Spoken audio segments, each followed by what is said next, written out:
Thank you, Mr. Chairman. Our government was designed to be by, of, and for the American people. It's made up of civil servants who take an oath to serve the American people and to support and defend the Constitution. More than 1 in 3 federal workers is employed by either the Postal Service, ensuring every American can get mail, or the Department of Veterans Affairs, providing care to our veterans in VA hospitals, clinics, and nursing homes.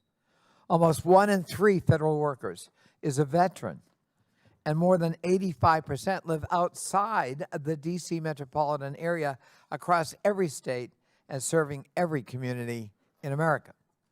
1 in 3 Americans and half of all American children are enrolled in a government program.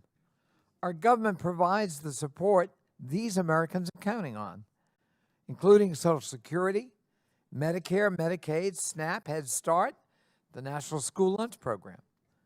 We depend on our government to safeguard our food supply and to ensure life-saving medication is safe to consume.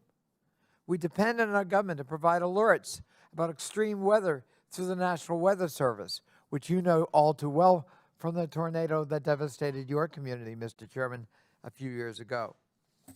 And to provide disaster relief to communities where it's needed, such as in Los Angeles, ever devastating fires of the last few weeks. This is the so-called deep state that President Trump and his acolytes continue to demonize, and these are the programs and services sitting on Elon Musk's chopping block right now. Their efforts to, quote, right-size government serve no one but themselves and fellow oligarchs who want to destroy, deregulate, and privatize, leaving everyday Americans to foot the bill with not only their paychecks, but even potentially their well-being and their lives. Just last week, the country watched in horror as a commercial aircraft and a U.S. Army Black Hawk helicopter collided over the Potomac River, killing 67 people, including several of my constituents, including young children. We know that disasters are more likely to happen when the agencies that ensure our safety are unsupported and under-resourced. Our nation's air traffic control facilities were already operating below recommended staffing levels. But one day before the horrific crash, the Trump administration sent an email to more than 2 million federal employees offering them a purported financial incentive to immediately quit their jobs. Can you imagine what might yet happen if our air traffic controllers accept this offer to quit en masse? This is just the tip of the iceberg.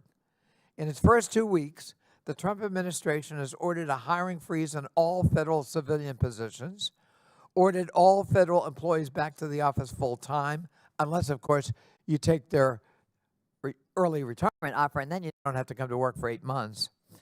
Paved the way to purge more than 100,000 nonpartisan career civil servants and replace them with political loyalists, and wage war on our nation's commitment to civil rights by eviscerating diversity, equity, and inclusion programs.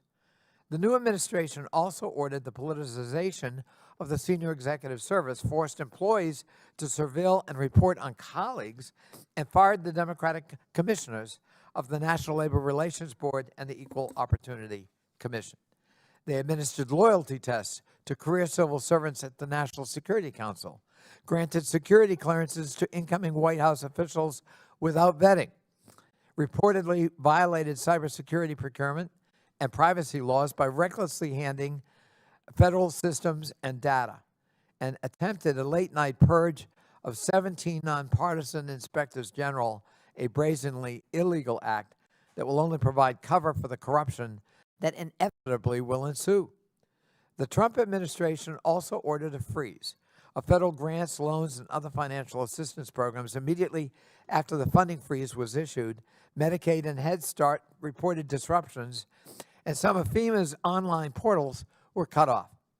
Although the freeze was halted by a judge and then rescinded by the administration, we saw in only 48 hours how willing this administration is to threaten the health, safety, and security of Americans in service of its unlawful and partisan agenda.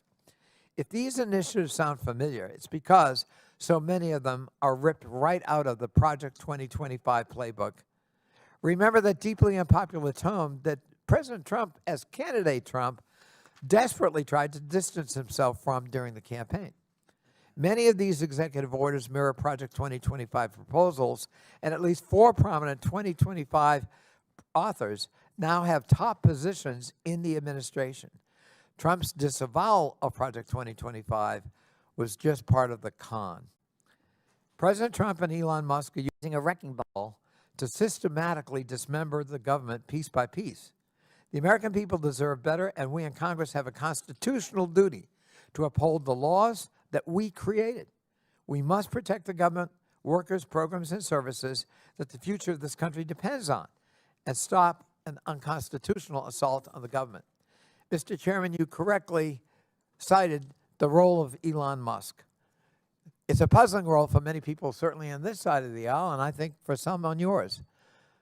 Who is this unelected billionaire that he can attempt to dismantle federal agencies, fire people, transfer them, offer them early retirement, and have sweeping changes to agencies without any congressional review, oversight, or concurrence? Therefore, Mr. Chairman, given his prominence and his importance, I move that the committee subpoena Elon Musk to come before it as a witness at the earliest possible moment. And I so move.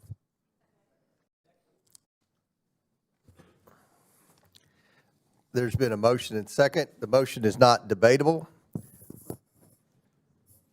Mr. Chairman, why is it not debatable? Point of order. It is debatable.